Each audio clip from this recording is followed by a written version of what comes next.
अभी government exam देंगे तो आपके पेपर में ये सब प्रश्न हमेशा देखने को मिलेंगे। दोस्तों जो प्रश्न हमेशा परीक्षाओं में पूछे जाते हैं, रिपीट करते हैं, सेट पैटर्न के प्रश्न होते हैं, उन प्रश्नों को दोस्तों इस वीडियो में शामिल किया हूं। और दोस्तों इन प्रश्नों को सॉल्व करने के लिए मैं आपको बहुत ही आसान ट्रिक भी बताऊंगा, जिसकी सहायता से दोस्तों आप इन प्रश्नों को बिना पेन उठाए सॉल्व करेंगे मात्र कुछ ही सेकंड में। तो आइए दोस्तों देखते हैं मैथ के 4 अति महत्वपूर्ण प्रश्न जो हमेशा परीक्षाओं में पूछे जाते हैं। देखिएगा दोस्तों, पहला प्रश्न है, इंपॉर्टेंट प्रश्न है और हमेशा इस टाइप के प्रश्न परीक्षाओं में देखने को मिलते हैं। तो आप इस प्रश्न को कैसे सॉल्व करेंगे देखिएगा, बहुत ही आसान तरीके से समझा रहा हूँ, बेसिक तरीके से समझा रहा हूँ और आसान क्वेश्चन भी है, बार बार पूछा भी जाता है। देखिएगा प्रश्न है, 15 आदमी 9 दिनों में 540 रुपए कमाते हैं तो कितने दिनों में 18 आदमी 360 रुपए कमाएंगे। तो प्रश्न आप समझ गए, प्रश्न क्या कह रहा है दोस्तों, 15 लोग हैं, ठीक है, यानी कि 15 आदमी है, 9 दिनों में 540 रुपए कमाते हैं। तो पूछ रहा है दोस्तों तो कितने दिनों में 18 आदमी 360 रुपए कमाएंगे। दोस्तों जब कभी भी इस टाइप का प्रश्न आए तो आपको सॉल्व कैसे किया जाता है, M1 D1 बराबर M2 D2, ये वाला तो फार्मूला आपको बताया होगा जब काम उस समय आपको जब पढ़ा रहे थे तो, ठीक है। तो उसी के आधार पे इसे भी सॉल्व करेंगे। समझिएगा 15 आदमी 9 दिनों में कितने रुपए, 540 रुपए। तो इसको लिखते कैसे, बस लिखने का तरीका समझ जाएंगे तो प्रश्न भी सॉल्व कर लेंगे, ठीक है।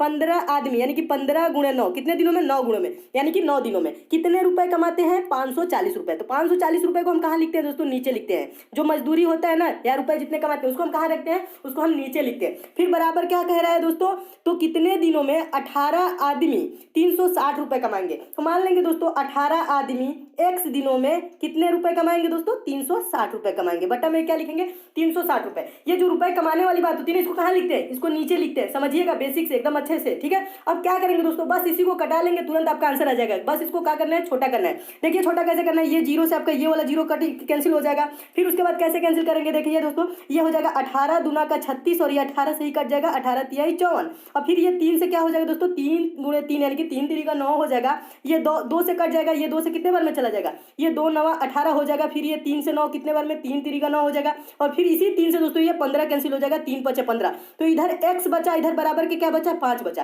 तो x बराबर क्या आ गया दोस्तों, 5 दिन, ठीक है। तो 5 दिनों में दोस्तों ये क्या होगा, 18 आदमी 360 रुपए कमाएंगे। तो 5 दिन आपको किस ऑप्शन में दिख रहा है, तो ऑप्शन नंबर डी में दिख रहा है। आपका ऑप्शन नंबर डी क्या हो जाएगा, सही हो जाएगा। मैं उम्मीद करता हूं दोस्तों आप इस प्रश्न को अच्छे से समझ गए होंगे और इस टाइप के प्रश्न परीक्षा में पूछे जाएंगे तो आप अच्छे से सॉल्व कर लेंगे। बस यही आपको ध्यान रखना है, जो ये रुपए कमाते हैं इसको कहाँ रखना होता है दोस्तों, नीचे रखना होता है, ठीक है। जो रुपए कमाते हैं उसको हमें कहाँ रखेंगे, बटे के नीचे रखेंगे। उसके बाद आपका प्रश्न का आंसर मिल जाएगा, ठीक है दोस्तों। नेक्स्ट क्वेश्चन देखिएगा दोस्तों, अगला प्रश्न बहुत ही इंपॉर्टेंट है और हमेशा प्रश्न ये पूछा जाता है। तो दोस्तों इसके लिए no paper no pen, direct answer इसके लिए बताऊंगा। आपको पेन पेपर की जरूरत नहीं है, ना एक्स मानने की जरूरत है, ना कुछ नहीं मानने की जरूरत नहीं है। इसके लिए आपको तुरंत डायरेक्ट आंसर कैसे देना है मैं आपको बता रहा हूं दोस्तों। दूसरा क्वेश्चन देखने से पहले आपको बता दूं दोस्तों अगर आप मैथ्स में वीक हैं, यानी मैथ्स आप बेसिक से जीरो लेवल से और चैप्टर वाइज पढ़ना चाहते हैं, तो दोस्तों मैं आपके लिए एक चैनल बनाया हूं जिसका लिंक दोस्तों मैं नीचे डिस्क्रिप्शन बॉक्स में दे दिया हूं। दोस्तों आप उस चैनल पर जाइए, चैनल को सब्सक्राइब कर लीजिए, नोटिफिकेशन बेल को ऑन कर लीजिए, जहां पे दोस्तों मैं एकदम बेसिक से जीरो लेवल से और चैप्टर वाइज मैथ पढ़ा रहा हूं। दोस्तों मैथ्स में कमजोर है तो आपको टेंशन लेने की बिल्कुल भी जरूरत नहीं है। मैं वहां बहुत ही आसान भाषा में बहुत ही अच्छे तरीके से पढ़ा रहा हूं। आप सारी चीजें कुछ दिनों में सीख जाएंगे। जब दोस्तों आपका मैथ एकदम कंप्लीट हो जाएगा तो आप भी दोस्तों मैथ के प्रश्नों को बिना एक्स माने कुछ ही सेकंड में सभी प्रश्नों को आप सॉल्व करने लगेंगे। तो सारे प्रश्न आपके लिए बहुत आसान हो जाएंगे। तो अगर जो मैथ में आपको थोड़ी सी भी प्रॉब्लम होती है तो दोस्तों आप उस चैनल पर जरूर जाए। तो देखिएगा दोस्तों पहले क्वेश्चन देख लीजिए। दूसरा प्रश्न बहुत इंपॉर्टेंट है, हमेशा पूछा जाता है। प्रश्न क्या कह रहा है देखिएगा, प्रश्न है दोस्तों सलीम की आयु 10 वर्ष है, उनके दादा की आयु मतलब क्या, एज, उम्र, ठीक है, 62 वर्ष है। कितने वर्ष के बाद उनके दादा की आयु सलीम की आयु से 5 गुना होगी, ठीक है। तो इसको दोस्तों आप पहले कैसे सॉल्व करते थे, एक्स मान के सॉल्व करते होंगे, ठीक है। लेकिन इसमें आपको एक्स मान के सॉल्व नहीं करना है। मेथड का क्या नाम है, गो थ्रू ऑप्शन, ठीक है। हम इसको सॉल्व करेंगे ऑप्शन से, कुछ ही सेकंड में इसका आंसर मिल जाएगा। देखिएगा समझाने में आपको थोड़ा सा टाइम लगेगा, लेकिन जब दोस्तों आप समझ जाएंगे इस प्रश्न को, जब परीक्षा में आप देखेंगे तो इसको तुरंत आप आंसर दे देंगे बिना पेन उठाए। देखिएगा प्रश्न समझ लीजिए, सलीम की आयु 10 वर्ष है, उनके दादा की आयु क्या है, 62 वर्ष है। ये चीज तो क्लियर हो गई। अब पूछ रहा है कितने वर्ष के बाद उनके दादा की आयु सलीम की आयु से 5 गुना होगी, कह रहे ना। तो मान लेंगे दोस्तों ऑप्शन नंबर पहला, 6 वर्ष बाद मान लेंगे कि 5 गुना होगी। तो 6 वर्ष मान रहे हैं तो सलीम की आयु 10 वर्ष है, तो 6 वर्ष बाद क्या हो जाएगी दोस्तों, ये 16 हो जाएगा। और इनके दादा की आयु 62 वर्ष है, 6 वर्ष बाद क्या हो जाएगा, 62 में 6 जोड़ देंगे तो क्या हो जाएगा, 68 हो जाएगा। तो क्या ये 16 का 5 गुना है 68? नहीं, 5 गुना तो 16 बच्चे 80 होता है, यह 68 है। तो इसलिए ये क्या होगा, ऑप्शन ऑप्शन नंबर पहला क्या हो जाएगा दोस्तों, गलत हो जाएगा। ठीक है, अब ये जब गलत हो गया तब क्या करेंगे, दूसरा देखेंगे। मान लेंगे कि 5 वर्ष बाद क्या होगी, 5 गुना हो जाएगा। 5 ही गुना ना पूछ रहा है, तो मान लेंगे 5 वर्ष बाद। तो 5 वर्ष बाद सलीम की आयु क्या हो जाएगी, 10 वर्ष जब है तो 5 वर्ष बाद क्या हो जाएगा दोस्तों, 15 वर्ष हो जाएगा। और दादा की आयु 62 वर्ष है तो 5 वर्ष बाद क्या हो जाएगा, 62 5 67 हो जाएगा, ये 67 हो जाएगा। अब 15 का 5 गुना है 65, 15 5 75 होता है, लेकिन यहाँ क्या है दोस्तों 65 है, तो इसलिए ये भी 5 गुना नहीं हो रहा है। दूसरा वाला भी ऑप्शन क्या हो जाएगा दोस्तों, गलत हो जाएगा। समझने में दोस्तों, आपको समझाने में थोड़ा सा टाइम लग रहा है, लेकिन ये जब मेथड आप क्लियर कर लेंगे ना, तो आप इन सब प्रश्नों को कुछ ही सेकंड में सॉल्व करने लगेंगे। आपको इतना देखने की जरूरत भी नहीं करेगी और इतना लिखने की भी आपको जरूरत नहीं पड़ेगी। पेपर में तुरंत आंसर दे देंगे, आपको तुरंत आंसर दिखने लगेगा। जैसे मुझे आंसर दिख रहा है, ठीक है, अभी आपको भी दिखने लगेगा, देखिएगा। तो दूसरा वाला भी ऑप्शन क्या हो गया दोस्तों, गलत हो गया ना। अब क्या करेंगे, तीसरा ऑप्शन देखेंगे। मान लेंगे कि 4 वर्ष बाद, ठीक है, 4 वर्ष बाद क्या हो जाएगी दोस्तों, ये क्या हो जाएगा, 10 वर्ष का है, 4 वर्ष बाद क्या हो जाएगा, सलीम की आयु क्या हो जाएगी, 14 वर्ष हो जाएगी। और दादा की आयु क्या हो जाएगी, 62 4 क्या हो जाएगा दोस्तों, 66 हो जाएगा। तो क्या ये 14 का 5 गुना 66 होता है, 14 25 70 होता है, लेकिन यहाँ 66 दे रहा है, तो ये वाला भी दोस्तों क्या हो जाएगा आंसर, और यानी कि ऑप्शन क्या हो जाएगा, ये भी गलत हो जाएगा। चौथा भी गलत हो गया। अब यानी कि तीसरा क्या हो गया, तीसरा ये गलत हो गया ना। अब बचा कौन सा दोस्तों, चौथा बचा।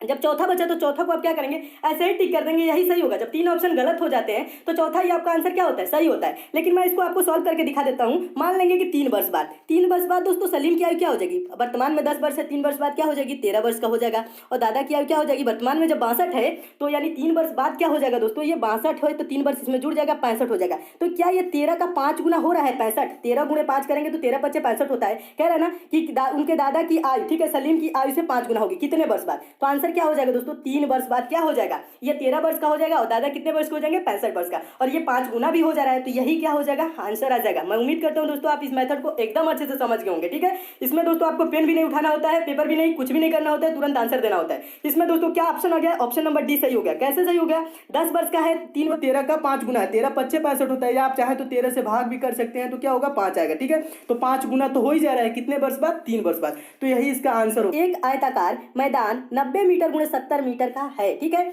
आयताकार मतलब क्या होता है, आयत कैसे होता है, आयत ऐसे होता है, ठीक है, ऐसे होता है, यानी कि आमने सामने की उसकी आयत की भुजा क्या होती है दोस्तों, समान होती है। पहले क्वेश्चन समझ लीजिए थोड़ा सा, और आगे उसके बाद समझा रहा हूं। देखिए, एक आयताकार मैदान 90 मीटर गुणे 70 मीटर का है। एक आदमी इसकी 5 बार परिक्रमा करता है। कितने बार परिक्रमा करता है, 5 बार परिक्रमा करता है। उसके द्वारा चली गई कुल दूरी कितनी होगी, ये पूछ रहा है। ठीक है, तो इसके लिए दोस्तों इसको सॉल्व कैसे करेंगे, पहले तो हम एक आयत बना लेंगे। ठीक है, आयताकार मैदान है, तो ये आयत नीचे आप देख रहे हैं दोस्तों, ये ऐसे बना हुआ है। ठीक है, ये इसकी लंबाई क्या है दोस्तों, ये लंबाई इसकी 90 मीटर है और चौड़ाई क्या है 70 मीटर है। तो दोस्तों जब आमने सामने की, जब आयत का क्या मतलब होता है, आमने सामने की भुजा क्या होता है दोस्तों, आयत में बराबर होता है। जब ये दोस्तों 90 मीटर का है तो नीचे वाला ये वाला भी क्या हो जाएगा दोस्तों, ये वाला भी 90 मीटर का हो जाएगा। ये जब 70 मीटर का है भुजा, तो ये वाला भुजा भी क्या हो जाएगा दोस्तों, ये भी 70 मीटर का हो जाएगा। क्या हो जाएगा, ये भी 70 मीटर का हो जाएगा। अब आयत का परिमाप क्या होता है, ठीक है, ये कह रहे ना एक आदमी इसकी 5 बार परिक्रमा करता है, तो उसके द्वारा चली गई कुल दूरी क्या होगी। तो जितना दोस्तों उसका परिमाप होगा उतने दूरी चलेगा ये। तो परिमाप क्या होता है दोस्तों, परिमाप होता है कुल भुजाओं का योग। कुल भुजाओं का योग कहने का मतलब है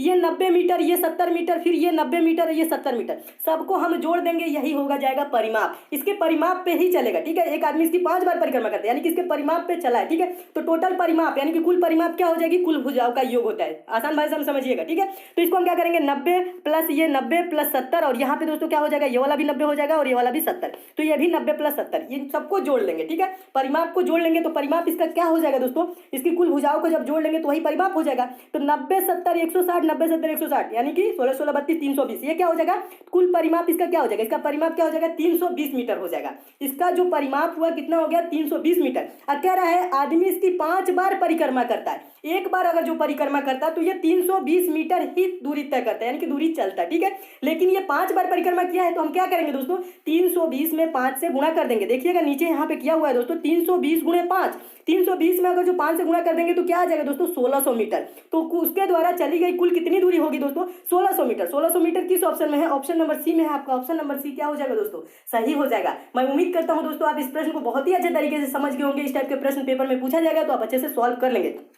तो देखिए दोस्तों, इसके लिए आपको पेन उठाने की जरूरत नहीं है। क्यों नहीं है, क्योंकि आपको यहाँ पे आयत की लंबाई और चौड़ाई यहाँ पे दोस्तों मिल गया था। आयत की लंबाई और चौड़ाई मिल गया था, आपको परिमाप निकालना था। तो यह लंबाई चौड़ाई का क्या कर देंगे, 2 गुना कर देंगे, तो यही आ जाता है परिमाप। और 2 गुना जब कर दिए तो क्या आ गया दोस्तों, ये आ गया 320 मीटर, और 320 का दोस्तों 5 से गुणा कर देंगे तो आ जाएगा 1600 मीटर। यही क्या हो जाएगा दोस्तों, आंसर हो जाएगा। परिमाप भी समझ गए होंगे क्या होता है, कुल भुजाओं का योग, यानी कि ये 90 है, ये 70 है, फिर ये 90, ये 70, सबको हम जोड़ लेंगे, यही हो जाता है परिमाप। और परिमापे पे ही अगर जो ये आदमी व्यक्ति चला है और कितने बार परिक्रमा किया है, 5 बार परिक्रमा किया है, तो परिमाप गुणे 5 कर देंगे, यानी कि 320 गुणे 5 कर दिए तो आंसर आ गया 1600 मीटर, जो कि ऑप्शन नंबर सी में है। आपका ऑप्शन नंबर सी दोस्तों क्या हो गया, सही हो गया। मैं उम्मीद करता हूं दोस्तों इसे तो आप अच्छे से सॉल्व भी कर लेंगे। देखिए चौथा प्रश्न क्या कह रहा है, यदि a बराबर 16 तथा b बराबर क्या कह रहा है 5 तथा b बराबर 5 हो तो ठीक है तो a square plus B square plus A B बटा A Q minus B Q का मान बराबर है, इसका मान निकलना है। तो दोस्तों जब कभी भी इस टाइप के प्रश्न आए तो आप ये नहीं सोचेंगे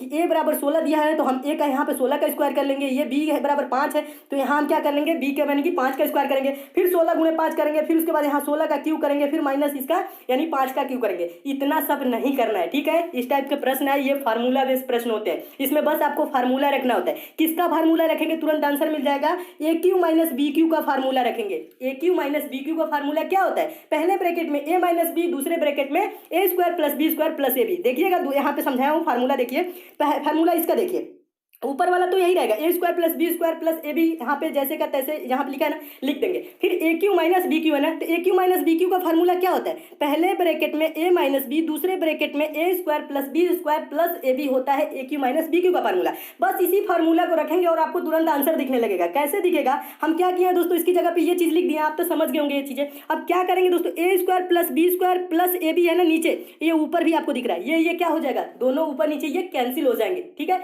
ये सेम है तो ये क्या हो जाएगा, कैंसिल हो जाएगा। अब बचेगा क्या दोस्तों, यहाँ पे ऊपर बच क्या गया, एक बार में कैंसिल हुआ, 1 बटा ए माइनस बी, 1 बटा ए माइनस बी, यही चीज तो बचा है ना, यही चीज बचा है। तो ए की जगह क्या है, ए की जगह 16 है, बी की जगह क्या है 5 है, तो 1 बटा 16 माइनस 5, 16 में से 5 घटाएंगे क्या हो जाएगा 11 हो जाएगा। तो इसका वैल्यू क्या हो जाएगा दोस्तों, इसका वैल्यू क्या हो जाएगा 1 बटा 11, यानी कि 1 बटा 11 के बराबर है। तो ऑप्शन नंबर कौन सा सही हो जाएगा, ऑप्शन नंबर बी सही हो जाएगा। मैं उम्मीद करता हूं दोस्तों आप इस प्रश्न को बहुत ही अच्छे तरीके से समझ रहे होंगे। समझिएगा, एक बार और समझा रहा हूँ। इस टाइप के प्रश्न आए तो आपको कुछ नहीं करना होता है, फार्मूला रखना होता है। किसका, ए क्यू माइनस बी क्यू का, ए क्यू माइनस बी क्यू का ये फार्मूला रहा और इससे क्या हो जा रहा है दोस्तों, A square plus B square plus A B से A square plus square, A square plus B square plus A B, ये कैंसिल हो गया तो बचा क्या 1 बटा ए माइनस बी, 1 बटा ए माइनस बी बचा। ए की जगह क्या है दोस्तों 16 है, बी की जगह 5 है। अब वैल्यू रखेंगे, जब छोटा हो जाता है तभी वैल्यू रखते हैं, ये नहीं कि आप डायरेक्ट वैल्यू रख देंगे तो बहुत बड़ा क्वेश्चन हो जाएगा, सॉल्व करने में आपको प्रॉब्लम होने लगेगी। आंसर तो आएगा लेकिन टाइम लगेगा, आपको टाइम ही तो बचाना है, ठीक है। तो ये 1 बटा ए माइनस बी हो गया, तो ए माइनस बी की मतलब 16 में से 5 जाएगा 11 हो जाएगा, तो 1 बटा 11, तो ये किसके बराबर है 1 बटा 11 के बराबर है, जो कि ऑप्शन नंबर बी में दिया है। आपका ऑप्शन नंबर बी दोस्तों क्या हो गया, सही हो गया। मैं उम्मीद करता हूं दोस्तों आप इस प्रश्न को एकदम अच्छे से समझ गए। दोस्तों अगर आपको मैथ्स में प्रॉब्लम होती है, मैथ्स वीक है और आप छोटा करना, कटाना, गुणा, भाग ये सब बेसिक चीजें नहीं जानते हैं तो दूसरे वाले चैनल पे दोस्तों अच्छे तरीके से समझ गए होंगे। और दोस्तों आपको बता दूं दोस्तों, आपको इन सब प्रश्नों की पीडीएफ चाहिए, सारे वीडियो की लिंक एक जगह चाहिए तो आप टेलीग्राम को जरूर ज्वाइन कर लीजिएगा। टेलीग्राम का भी लिंक दोस्तों नीचे डिस्क्रिप्शन बॉक्स में दिया हूँ, टेलीग्राम को ज्वाइन कर लेंगे तो वहाँ पे दोस्तों मैं समय समय पे पीडीएफ भी प्रोवाइड कराता रहता हूँ और सारे वीडियो की डेली नोटिफिकेशन भी वहाँ पे से भी आपको मिलती रहेंगी। अगर दोस्तों आपको ये सारे प्रश्न अच्छे लगे हैं तो लाइक दोस्तों जरूर कीजिएगा, लाइक वाला सिंबल ऐसे होगा यहाँ पे प्रेस कर दीजिएगा, शेयर भी कर दीजिएगा दोस्तों, ऐसे सिंबल बना हुआ यहाँ पे प्रेस करके फेसबुक, व्हाट्सएप, टेलीग्राम जितने भी दोस्तों आपके पास स्टडी ग्रुप हो उस ग्रुप में शेयर जरूर कीजिएगा। जो दोस्त इस चैनल पे नए हैं, जिनको दोस्तों हमारे वीडियोस की डेली नोटिफिकेशन नहीं मिलती है, तो नीचे दोस्तों रेड कलर का इस टाइप से सब्सक्राइब लिखा होगा दोस्तों, आप यहाँ पे क्लिक करके चैनल के साथ जुड़ जाइए। और बगल में